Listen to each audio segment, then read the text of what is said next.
Good morning, everybody. It's Monday, the 13th of February. It's 11 o'clock in the morning, Greenwich Mean Time. I'm Jamie East. And I am Chris Mandle. And this is your weekly episode of Dragoncast. I'm trying to pep it up a bit. A hard episode to pep up. I mean, it needs a pep up, doesn't it? Give it a bit of a Saturday night light entertainment. Give it a bit of Brit Awards feel. Bit of jazz hands. Yeah. Did you watch the Brits on Saturday? I did. Are those your real boobs? My what? Did you not see the? I had a bit of a, not a Twitter spat, but Ellie Goulding had a go at me on Twitter. Oh my God! What? Because I criticised her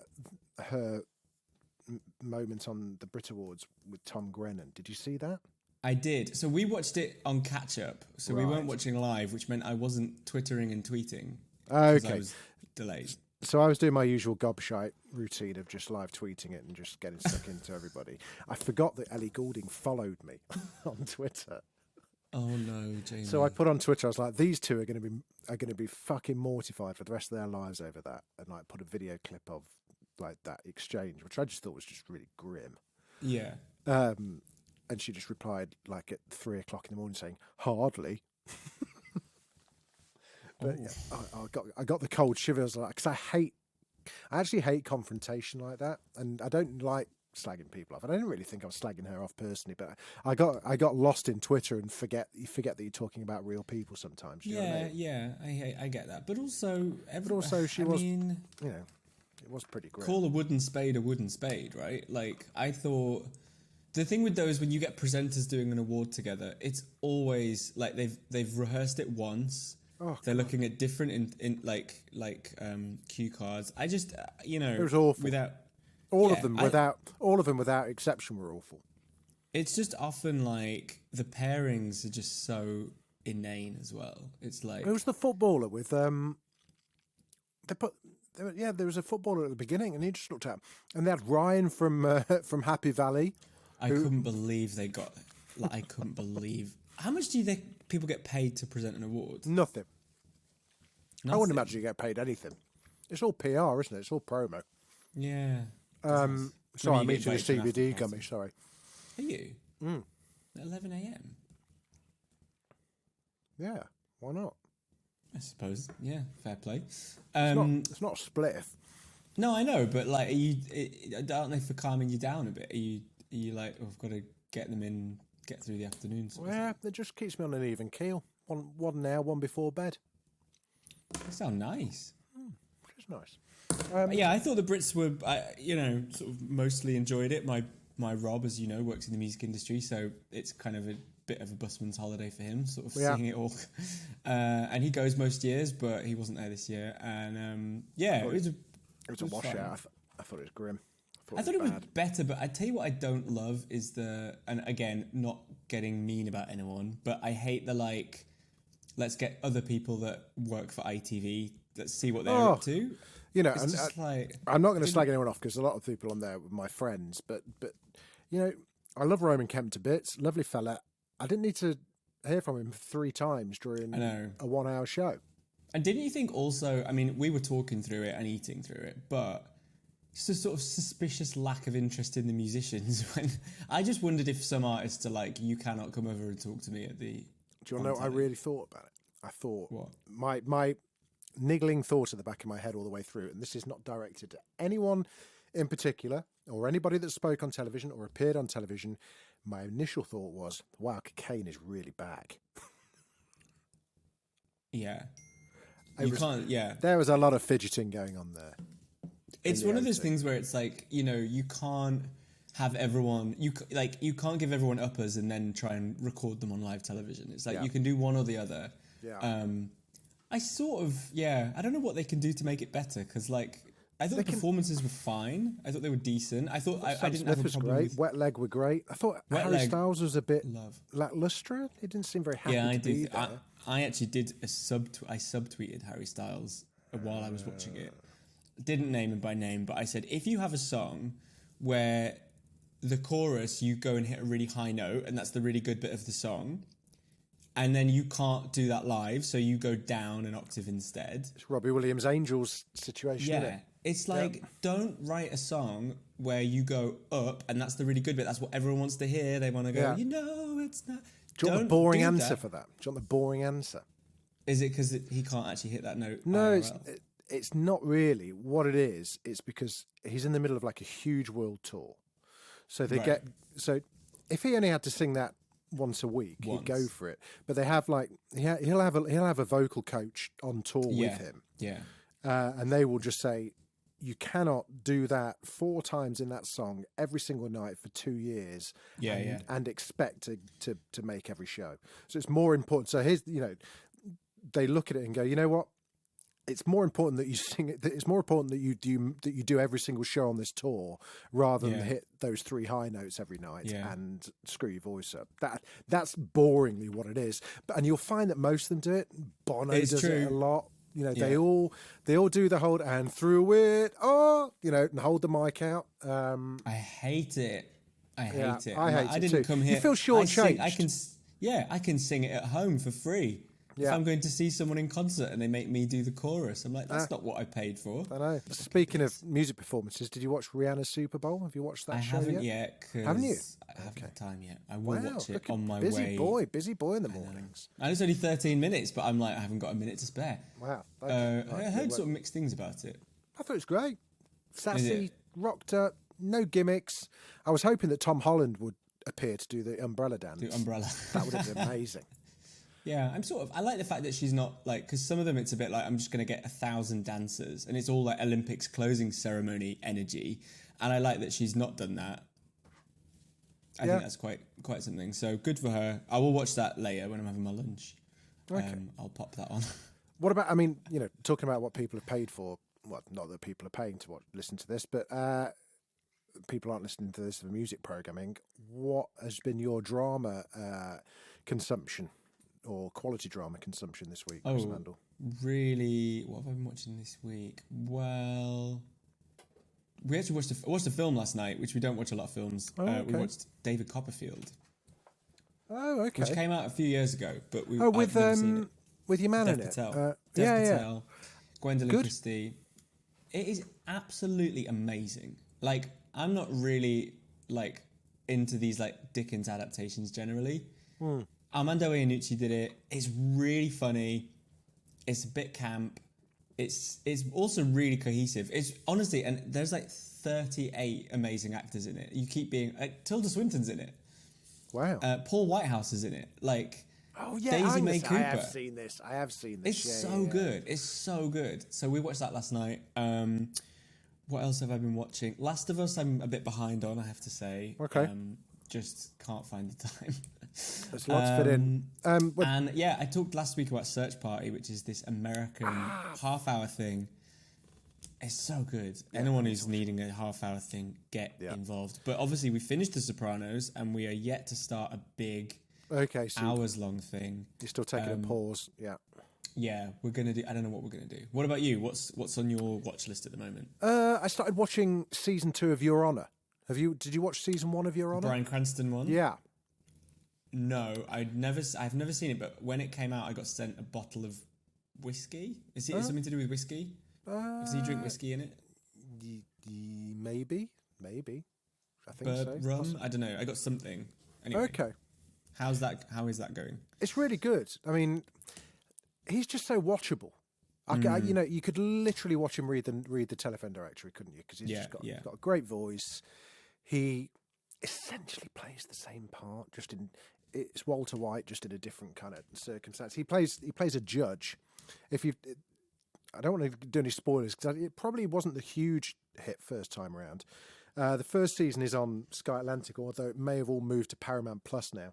The second season's on Paramount Plus. He plays a judge set in New Orleans. He plays a judge whose son accidentally kills another child in a hit and run, and does a runner, panics, confesses to his dad. His dad is a high court judge, says, holy shit, we've got to do the right thing here. Drives into the police station, walks in, realises that the father of the son that his son killed is the mob boss of New Orleans. And so it has like a split-second decision to make. whereby he realizes that by doing the right thing, his son won't just go to jail. His son will just be killed in jail because it's a mob boss. So they cover it up, and it's the ensuing kind of like chaos that brings on. It's really, really good. I can't really tell much about the second season because it will give away too much about the first if you've not watched it, but it's really good. Very, very good. Also, clever title, right? Because it's about your honor. Exactly. I like that a lot. Kidneys. Yeah, it's and it's 8 episodes each season, so it's really good. Nice. Really, really enjoyed that. I don't think I've ever watched anything else. I'm waiting to watch the Mosquito Coast. Still, I've not started that yet, so I'm looking to do that. What's the Sebastian Stan film on Apple? That looks quite good. That did look quite good, didn't it? Yeah, we've got that Julianne as well. Moore in it, maybe? Let's have a look. Sebastian Stan Apple. Let's have a look. That is called Sharper. Yeah. With John Lithgow and Julianne Moore. Yeah. I heard good things about that. Okay. We might give that a shout as well. There's also, what also looked good, BBC bringing it up the rear with the follow-up to Happy Valley for them is about a gold heist that was on last night called, what was it called? BBC Gold Heist, The Gold. Oh, yes. Yeah, with Jack Loudon. Yeah, Jack Loudon and Dominic Cooper in it, and Hugh Bonneville. Christ almighty. He's really good. He's really Hugh good. Bonneville. I don't think we... I'll tell you a story about Hugh Bonneville off air. Oh. All I was going to say is W1A 2012. Yeah. He is so good. He is really good, isn't he? He's national treasure. Yeah, he's. I think he's. Yeah, no, he is. He is. He is. Okay, good. But we are here because this is Dragoncast. This is not Sebastian Stancast. It's not Ellie Goulding Boobcast. This is Dragoncast, for goodness sake. It is. So let's crack on with it. This is season 4, episode 9. Rewatch Watchers on the Wall. You were slightly you were nervous about this one, right? You were not nervous. You were just not looking forward to it because it's. I think I've been fairly rude about this episode in the past. I've sort of always said that it's not got a lot of substance to it and it's not always been that interesting. Yeah. And I obviously watched it for the podcast this week. I feel like my opinion hasn't really changed. Wow. I thought I'd be like, oh, this is so much better than I remember. And I don't find it particularly interesting. I mean, I think it looks good. It's well directed. It's well edited. Yeah. I just think it kind of comes at a really weird time in the season. And in what sense? What do you mean? What do you mean by that? Well, we've just had the trial by combat. Oberyn Martell's been killed. Yeah. Tyrion's about to die, and then we have to skip for a week and hang out with a load of people unrelated to the storyline. And I think there's just not very many compelling people this far north on the wall. And I think that having to spend time with them is just quite a drain on my interest in the show. Okay. You know, talking of storyline, hold your thoughts just for a sec. We'll let the listeners catch up. This is what happened in season 4, episode 9, Watchers on the Wall, courtesy of our sister podcast Previously Up. Sam and Jon Snow are on top of the wall, watching for Mance Rayder's wildling army. They discuss Jon and Ygritte's relationship, as well as the looming battle. Athen, who's warged into an owl, observes all that's happening at the wall and reveals just how weak the Night's Watch is. Ygritte warns the others that Jon Snow is hers to kill, and hers alone. Gilly, spared by Ygritte in the raid on Molestown, arrives at Castle Black, but her reunion with Sam is interrupted by a horn sounding. Mance Rayder's army has arrived. The wildlings south of the wall see the huge beacon fires lit and prepare for their attack too. Sam hides Gilly and the baby in the castle kitchens to protect them during the battle. Gilly pleads with him to stay with her where it's safe, but Sam needs to fight. Instead, he leaves her with a kiss. As the wildling army emerges from the forest to the north, accompanied by giants and mammoths, holy crap, horns from below announce Ygritte and the raiders are attacking from the south. The raiders storm the castle gates. Sir Alliser descends to help the fight and leaves the wall in Janos Slint's less than capable hands. He soon bottles it and hides in the same kitchen as Gilly, leaving John in command as the wildlings begin to climb the wall. Sam and Pip use crossbows to fight back until one of Egret's arrows takes Pip through the neck and he dies in Sam's arms. Killing a Then, Sam makes it into the cage, which is like a big lift on a winch that transports the Night's Watch from the top of the wall down to Castle Black. He orders a cowering Ollie to send him up, who, emboldened, joins the fight.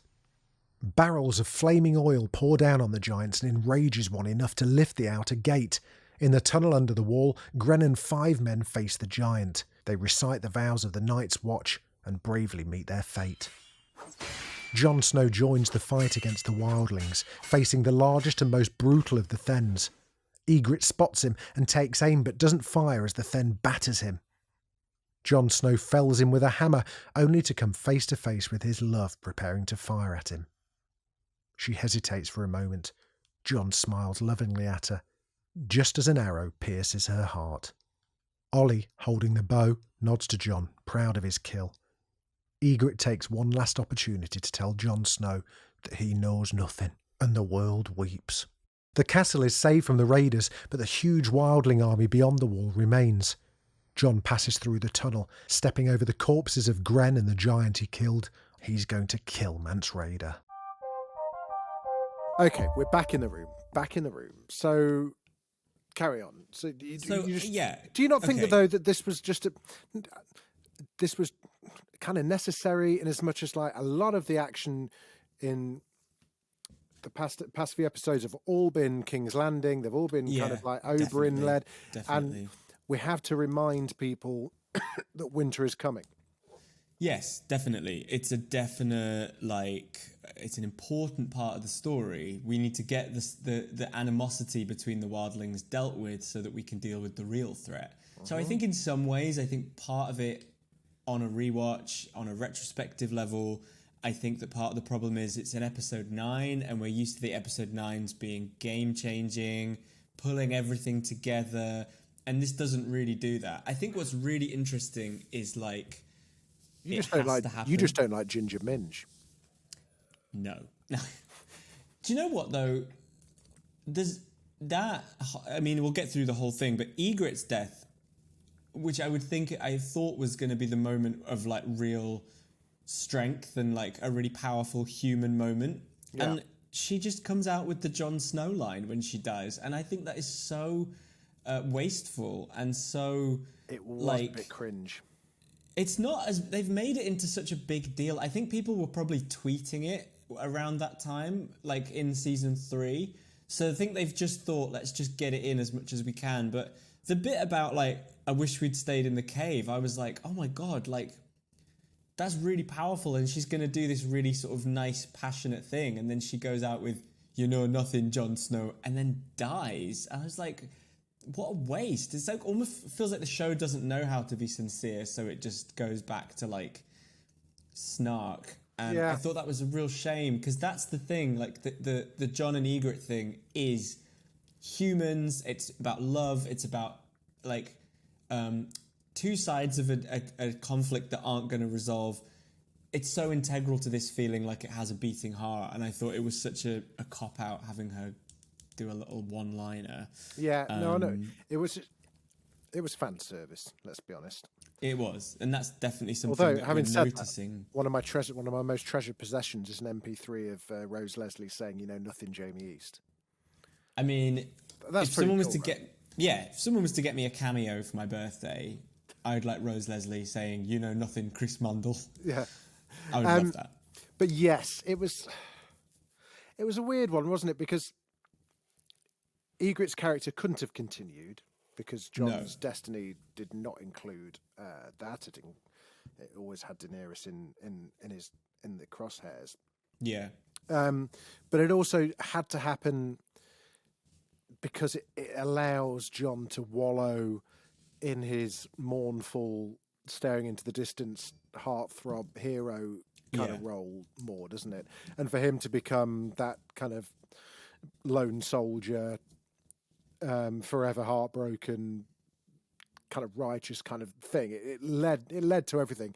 But yes, it was a naff death. It was a naff It's death. hard. Yeah, it's hard. Yeah. I mean, they also obviously Ollie is sort of introduced at this point. We have him. He's an important character. He's the one that kills her, which does add a bit more like layer to the whole thing. But I think also with the wall, it's 700 feet high. So the fight, when you're defending it, it's just very. I think Battle of the Bastards, just to compare it to that in season 6, that's very like intense, sweaty, physical. Things are getting broken. It's very like visceral. This is very like, I'm going to throw a barrel at them and hope it hits them. It's like watching someone play like the Super Mario Donkey Kong thing, right?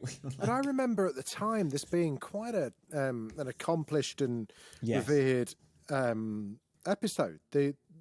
Because it was so, I happen to quite like it. I liked the claustrophobia of it. I liked the dynamic, the shift in dynamic between the Knights of the Watch. For Alistair Thorne had a great episode. Yeah, definitely agree with you there. But I remember kind of all of the behind the scenes, and I'm pretty certain we interviewed on Thronecast. We had like there's a guy called Chris Newman, I think, is one of the producers. We had him on Thronecast talking about it because there is a kind of one-track shot. Oh yeah, that is really nice. Where it kind of swings a full 360 round inside the kind of Knights inside the the what's it the Night's Watch house. Castle Black. Castle Black, that's the one. They do some clever things, don't they, to sort of orient you in this space and make you figure out. I thought they did quite a lot. There's one bit where the direwolf is running through the courtyard. Yeah, the POV stuff was great. It was very first shooter-esque. They did the same with Egret. There was there was a good behind the scenes thing, and there must be online somewhere of Egret shooting the arrows, of her filming it and her like miming the arrows. Obviously, she didn't shoot the arrows. So there was a lot. I thought it was really well made from a kind of production point of view. I agree. Yeah. Question. Go on. Why, if you were standing on the wall, all your Night's Watch fellas there, you're all there, right? Probably gonna fucking die tonight. All of that stuff going on, and there's 100,000 fens and wildlings down there. You've got your arrows. You could just kind of shoot them. Why would you set fire to them and show them where the arrows are?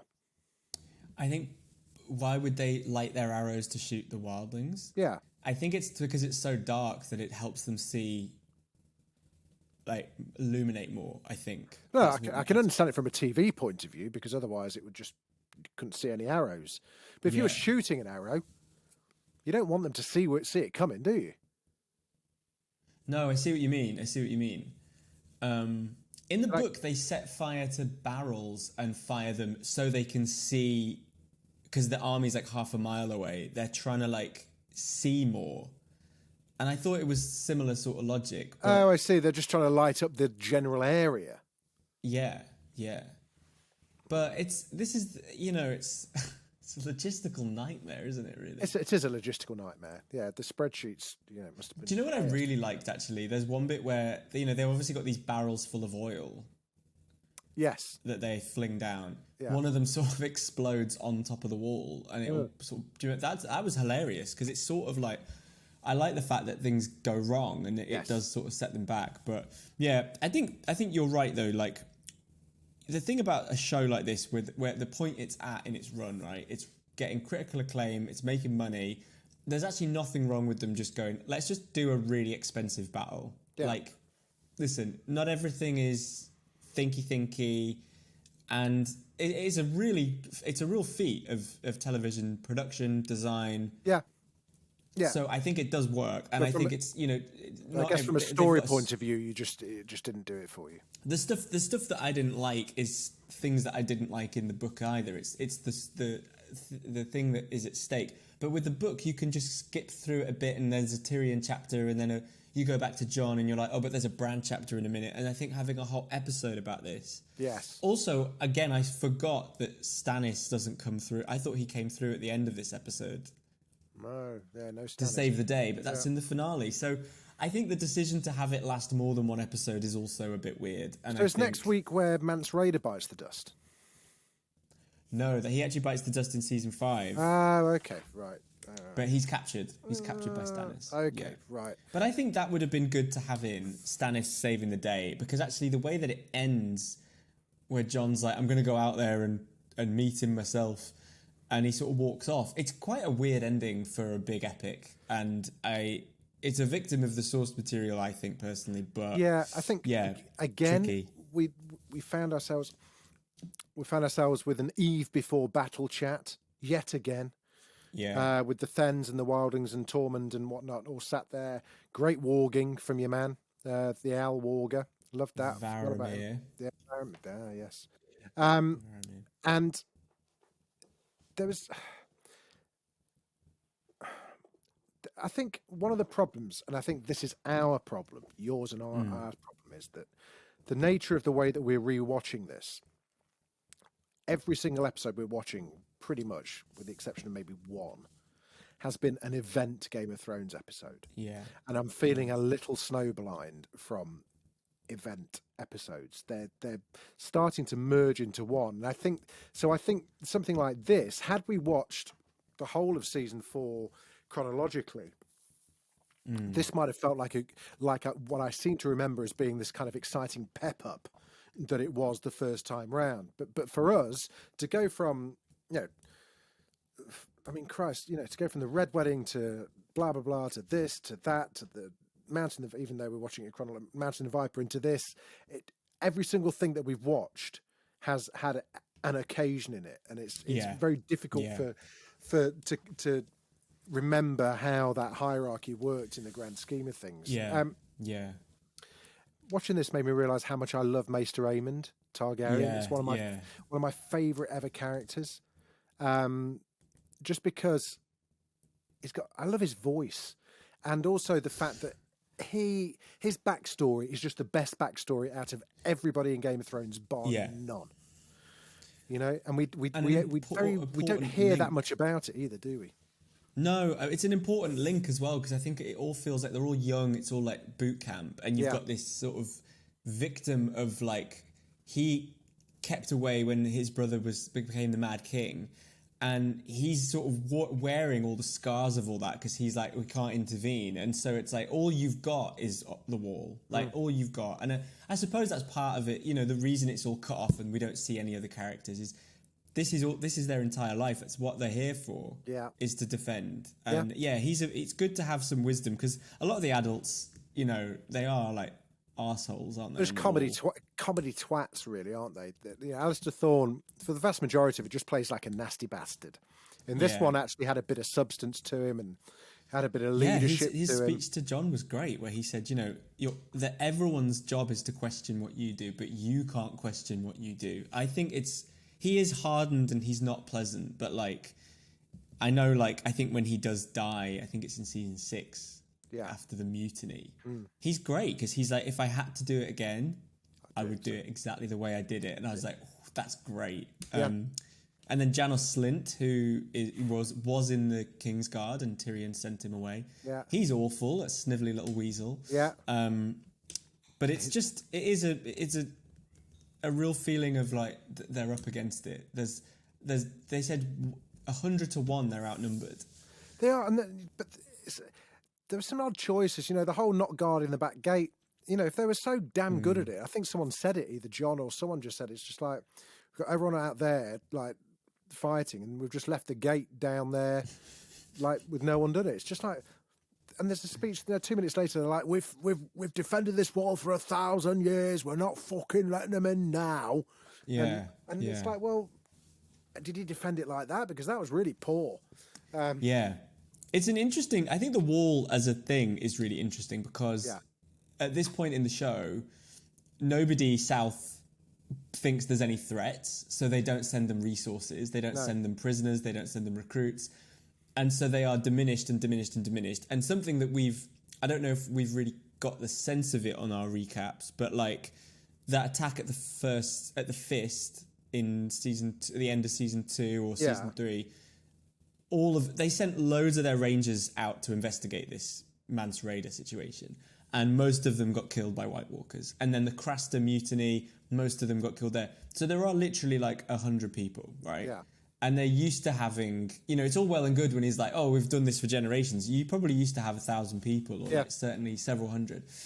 And yeah, that means they sort of can't guard the gate, even though they know that like the Rangers they've gone through Molestown, they've done this, they've done that. But there's definitely, I think one of the benefits of not watching all of the episodes is that the Egret and John thing is kind of fresh in our mind. Whereas if we were watching it every episode, we wouldn't have seen them for like 9 episodes of the show and nearly a full season. And I think you would feel more robbed by their reunion because it's so brief, and it's kind of like, I think one of the downsides of it taking place where it does in the season is that it's like, oh my god, I haven't checked in with these lot for years. Yeah. Like an actual year at this point. Yeah, true. Yeah, and it's all over before it started. Whereas for us, it's quite fresh when they sort of had the fight at the little tower and John ran away. But it's a good episode. I am harsh on it, but I just think like compared to something like Blackwater where lots of characters are able to like respond and there's lots of point of views, this isn't a dialogue heavy episode, and most of the people on the wall have got the same viewpoint, the same principles, the same stakes. So it's hard to feel like a load of investment in it for me. It's a skirmish, isn't it? It's not a battle. It is, yeah. Your video game point was really accurate. It's like watching like a Call of Duty sort of operation or something. I think they did that on purpose as well, because they were, Egret with their arrows, and there was, like you say, the POV of the direwolf as well. Was yeah, but I loved how it's really been hammered home how they're not really an army. Like they're all running around with big kitchen knives and like hammers and stuff. Yeah, whatever you can get your hands on. Yeah. Yeah, when they do start like battering the Night's Watch, it's appropriately, it is I realise it's different to every other battle, like the Battle of the Bastards or Hardhome or whatever, because it's got a slightly more roughly hewn, like it is like they're all just chopping up a load of meat, like they're just running around. Yeah. I tell you what I loved as well, which I completely forgot about. I mean, it's sort of a bit Home Alone 2, but that giant scythe that they have on the wall. I tell you, this is the first time I've ever watched it and seen the scythe in its full glory, because when I first watched this episode, it wasn't finished yet, and the scythe was literally a post-it note, kind of stop motion animation that just went down, and drawings of men fell off. This was the first time I watched it. It was amazing. I love the wall. The wall still makes me kind of vertigus, kind of like. You really got a good sense of just how tall it was and how high it was. I think that, and the fact that they've almost got like these 1917 style bunkers at the top of it. That kind of the trench running across the top. I love as well. I really enjoyed it. Actually feels I mean, obviously it's very high up, but the bunker construction makes it feel a bit more like a war movie. Yeah, exactly. That's what I mean. Ducking definitely. And that. The other thing that's really clever is they have, did you see those? I don't quite understand it, but the spikes in the wall that they jut out, and it causes sheets of the wall to it's like kind of splinter down. It's almost like shaving the side of a carrot or something. You get this sheet of ice goes down and wipes them out, but because it's so big, it will naturally, the moisture and the water that will go on it will freeze. So over time, it's not as if they're cutting the wall apart. It's it's quite organic and like regenerative. There's something quite like Avatar-y about like the nature sort of wiping out the army kind of thing. So I thought that there's some really, really impressive bits. The giants are kind of fascinating as well in so much that like they've designed the wall and they've designed the tunnel.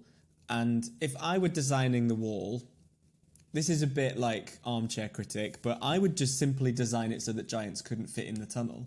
Yeah, just make him a little bit smaller. Yeah, just make it 7 foot tall. Yeah, tunnel, and then he can't get in. Who was the line that says, "Well, there's no such thing as dragons," and it's like there's literally a fucking giant on a woolly mammoth down there. It's just riding a mammoth. Yeah, like it's a pony. I always find it curious that, like, we've got dragons, we've got direwolf, like giant warging direwolves, and then mammoths from the dinosaur age. I always found that like a curious kind of like kind of beast to include something that is actually from the real world and did actually exist. Do you know what I mean? I just found it. Yeah. Like it's not quite supernatural, jarring. but it's also like, how are they alive? Yeah, exactly. My favorite bit when the giant is lifting up the gate, and he's really heaving it. It just made me think of on like Boxing Day they always have World's Strongest Man on Channel 5. starring the Mountain. Yeah, exactly. I thought, oh, this is quite sort of like full circle. They're picking up giant cannonballs. Yeah. Yeah. Do you know what I kind of would have liked? Because obviously the giant goes through and like tears those lads, the 6 lads apart. Yeah, kills the PE teacher from Happy Valley. That's right. The Nancy PE teacher. Yeah. I feel like they leave a lot to the imagination, but I feel like, again, you're sort of like, did he just like rip your spines out? It's kind of like what was that heroic battle that ensued? 'Cause it didn't look like it. Neither of them made much ground. They were still right by the gate. Couldn't they have shoved the swords through the gate and sort of poke him in the stomach? That's easier said than done. Again, but like, armchair critic. Look, you'd have made the tunnel. Here's what you should have done, guys. You'd have just killed the giant straight away with your sword. Do you know what I'd have done? I'd have run the fuck away. I think I'm faster than a giant. Exactly. I'd have had some USB heated hand warmers on under my gloves, freezing my tits off. I'd love that. Do you know, I went on a run. This is unrelated, but I went on a run on Wednesday morning, and God, it was so cold, and I don't wear running gloves, so I was really struggling. I was constantly just trying to flex my fingers to try and keep warm. Yeah. But I still managed 4 kilometers. Well done. Good for you, buddy. I went on my first run in a long time on Saturday as well. After my marathon injuries. Runner, aren't you? After my marathon injuries. Did I tell you 2 of my toenails dropped out? Did I tell you that? No. This is a little sidebar. Yes, I lost two toenails. I ran the marathon in October, and your feet swell up like a lot when you're running a great distance period of time. My trains are a bit too small, so I kind of knackered my big toenail and second toenail on my right foot, and they only dropped off 2 weeks ago. It's not pretty. Have you ever lost a toenail? Why did they only drop off 2 weeks ago? Because they're only partially kind of like fucked, so you have to wait for it just to naturally grow a bit and just drop off. It was not pretty. Does it really hurt not having a toenail? No. Is it sensitive? I think. Well, had I thought, oh, my toenail's dead, I'm just going to pull this off, that would have been horrific and would have killed and stuff. But because it's been coming off for a while, the nail bed is healed and stuff. I'll send you a picture. Thanks. But is it? Will it grow? Will you get a normal nail back? I don't know. Because I think my mate, he lost a toenail in a marathon or something, and it said it was never the same again. I suspect not. I suspect it's not going to be the same. It's weird how we can like recover from like, a stab wound, but like if you lose a toenail, that's sort of never the same again. Yeah, exactly. Life is precious. Life is precious in reality and in Westeros as well. Yeah, you said it. There were lots of. I loved. I think this is my favourite. If you could buy character figures of Game of, why can't you buy character figures of Game of Thrones? Can you? I've never. You must be able to on some of these nerd websites. I don't think I've ever. Nerd websites. There you go. That's your audience out there. Nerd website. No, I mean like the collector. You mean like the collectible? I mean, I collect figures, and I've never really seen any decent ones. Anyway, this was my favourite John armour. This is one of my favourite John outfits. Yeah, good, yeah. Before he gets a bit above his station and wears the big fur cape. Yes, yeah, he becomes the commander. His hair looks good in this episode as well. He looks good. He looks good. So, yeah, all in all, the battle, the Thenns guy I thought was great. We love it. The hammer to the head was brilliant. Oh my god, I love good. Love that. The same as the axe to the head in the previous episode that was done to the man with the pox. Oh, the guy at Moat Cailin. Yes, yeah. Who wouldn't yield? Yeah. Also, it's they've successfully like stopped the invasion from the rear. Ooh, carry on. Hey, what? And now it's about the next bit, which is meeting with Mance. And I think John said if he dies, all of the 100 clans that have united behind him will dissipate. Yeah. Which I think is interesting because, bearing in mind, when we get to the White Walkers and the Night King, literally, if you kill the Night King, all the Whites die. Yeah. And it's not the same because these are people that have like chosen to go. But I thought it's a weird sort of similarity and Yeah, I'd not thought of that. Good observation. Symmetry to it, right? Yeah. You get rid of one, the rest go. I mean, it doesn't quite work like that. But yeah, we haven't actually seen him on our rewatches yet, have we? We've not seen him. No, we haven't actually. But it's it's kind of weird that someone as tactical as Mance Rayder hasn't planned a succession and gone. Yeah. You know what, lads? Like, I know I'm in charge here, but if I go down, we can't let this is a movement. This is do you know what I mean? It's like Mitt Lynch not having a deputy and him kind of like falling ill, and that's it. There's no more strikes because Mick's not around. It's just 100%. It just feels a bit weird. kind of like, John. I think if this were in real world, that a deputy would just step into the breach and go, right, Mance is dead. Follow me, and John would be like, oh, fuck. Yeah. The Free Folk have not got any kind of system of governance. They don't have land. They don't have. No, I get all that, but that's But Mance is supposed to be this great leader. He would have just. He would have put this infrastructure in place. He's not a new leader. He's been around for years. He's been around for a minute. Yeah, he would have been clever enough to have gone right. We need some form of banking. We need some barter system. We need blah blah this. We need a farm. We need some agriculture. We need to maintain this thing. At the top of his list was like, right, who's my number two? Right, if I go down, watch and learn. It feels a little bit too easy. It's like, right, if we kill Mance, they'll all just run around like simpletons. And they'll all go back. I think actually, again, I don't want to talk about the books quite a bit, but the stuff about Mance in the books is fascinating because there's quite a lot of politics actually in terms of like he was on the Night's Watch, he deserted them. Yeah. To live without any, kind of what Jon does at the end of Game of Thrones, right? Just goes off live grid. out in the wilderness. Yeah.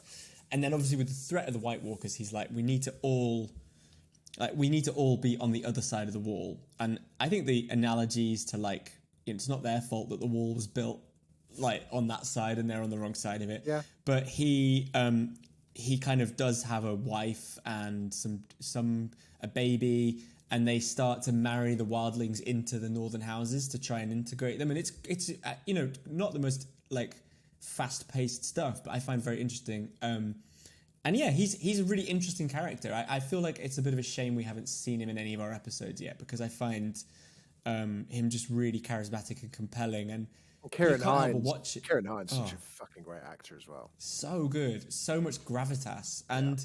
Yeah, it's this feeling you do sort of watch it, and I think that if there is any tension to this whole sort of area of the show, it's that I wish you guys didn't have to kill each other because the more dead bodies there are, the more whites there are going to be when the White Walkers come, and I think it all seems so futile. Yeah. And it is sad. I wish there was a way to reconcile everyone's differences, but that is life, as they say. I really kind of very interesting. And I guess, next episode, there'll be bits of the wall with Jon meeting him and maybe some of the dialogue that I kind of said, I wish there was more of that in this episode. I think there'll be plenty of that sort of... listeners, next week when he's moaning that there's all just dialogue and nothing happens, remember that quote. I won't do that. Remember that quote. No, but I mean, yeah. Okay, that's fine. I enjoyed it. It's a thoroughly enjoyable hour's worth of television that cost about £6 million and probably took about 3 months to make. So flippantly gone, it's all right. Was it? Can you riddle me this? Was it done all in Belfast? Would it have all been done there? I would imagine so. Yeah, I would imagine so. Maybe, that's a good question. Let me have a look. Because it's what I think is really impressive is that it is a battle, but it's not like they were out in the middle of a field. It sort of looks like it was done in quite close quarters, but it doesn't. I don't think it looks like that. Actually, yeah. I think it looks good for what it is. There's a really good behind the battle for the wall. The Watchers on the Wall. Let's have a look. Production doesn't really say. I suspect it would have been. The wall was just a set on in Belfast. The director Neil Marshall was nominated for an Emmy for outstanding directing on this. Wow. Critical reception positive, 10 out of 10, 94% on Rotten Tomatoes. It was an intense. Entertainment Weekly said it was an intense, rousing hour of heroism and heartbreak that set a new bar for what this show can do. That set a new bar. Well, after the Red Wedding and the Mountain of Viper last week. Really, I think that would. I think that's a stretch. James Hibbard, you might need to go and revisit that quote, my friend. And some have compared it to the Two Towers Battle of Helm's Deep. Nah, mate. Yeah, I do think, like, I mean, I love Blackwater, but that episode has not got the scope of this. And I think this is the point where people started going, this is a TV show that looks and behaves as if it's a movie. Yeah. And I think that is maybe something that we actually take for granted in 2023. Like, but actually at the time it was like, whoa, this is longer than any of the battles in Lord of the Rings, right? Yeah. It's a 38 minutes or something of pure. But the best thing is, they're all there getting excited over this one, and they've still got Battle of the Bastards and Hardhome to come, even though you don't like Battle of the Bastards. Yeah. Well, I don't like it as much as Blackwater, but I think, and I don't like Ramsay, but I think Battle of the Bastards, you know, the good thing about season 6, because it surpassed the books, is you do find yourself going, oh, I don't know where this is going. I was not expecting that. Yeah. And I think I also just love that it's in the daytime. Yes. That's a show of confidence when you go, do you know what? We're going to shoot this in broad daylight. In white. Pretty much like really bright as well. But I seem to think the thing that had really annoyed me was that Sansa, despite having absolutely no sort of training in anything, is like, I think I'll just be on the periphery just watching. It's like, girl, get away from there. But not only that, but she came up with the tactical in Battle of the Bastards with her by getting all of them of who helped them. Littlefinger. She gets the veil. She gets the veil involved, doesn't she? Yeah. Yeah, that is quite a knotty. Oh God, I'm looking forward to that. You know, because I haven't. That is a season I haven't seen that many times. True. The later we go, the less I've seen them. True. So. I don't think I've watched from the last season. Let's not talk about that. We can get into that whole fucking thing again. Anyway, next week it's our final season 4 watch. We've gone above and beyond. We've ignored your calls we've ignored our tradition of just having 3 episodes per season. We're going in for 4 because people were so cross about it. So we are doing season 4, episode 10. What's it called? Children? The Children? The Children. Is this the one that ends with her being hoisted above?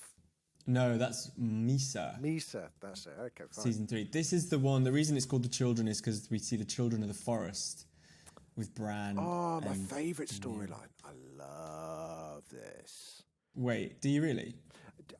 I've always said from the beginning, Bran, the Three-Eyed Raven, warging. I agree. Is one of my favourite storylines of the whole series. Such a cock tease though, because then season 5 he's not in it. That's true. Because they didn't know what happened. So is this the one where he meets the Three-Eyed Raven and he says, "No, but you will fly"? Yeah. And everyone was like, "Oh my god, yeah. Oh my god, he's going to go on a dragon." That was what we all thought. I think Jojen dies, doesn't he? He gets like. Also, the children of the forest somehow can throw fireballs, which is like.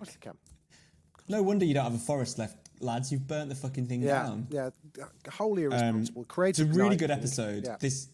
This next episode we have Tyrion's escape, Tywin getting shot on the toilet. Oh, Brienne versus the Hound. Fuck yes. Is really good, and I'm really glad we did 4 episodes. Yeah. I would be surprised, although I will be open to it, if people listening would want 4 episodes for season 5. I would be surprised. Let's not even put that thought in their minds, because they might just do it to be sadistic. But this season deserved 4, and I think that's the biggest surprise for me, is just how consistent it is. It's really good. Amazing. Well, brilliant. Well, we will see, guys. Thanks so much for listening. We will see you next week for the season finale of season 4, before we venture into the trepidous barren wasteland of season 5. We will be back later on this week with our finale episode of the OA Part 1. I've got a slight feeling it's not what Chris wanted. from a season finale, but we will find out. And you know what? I suspect this might dictate that we don't bother doing the OA Part 2. But let's see what the bonus episode has in store for us. That will be with you in a couple of days' time. Until then, yeah, Dracarys, my friend. See you next time. Dracarys. Dracarys. You got to say it's the catchphrase. It's literally the fucking. I know, but I thought. Okay, let's do that again. Dracarys, my friend. Fuck. I'm sorry. Do it again. Sorry. I'm keeping all these in, you know. Dracarys, my friend. Dracarys. There we go. That was better.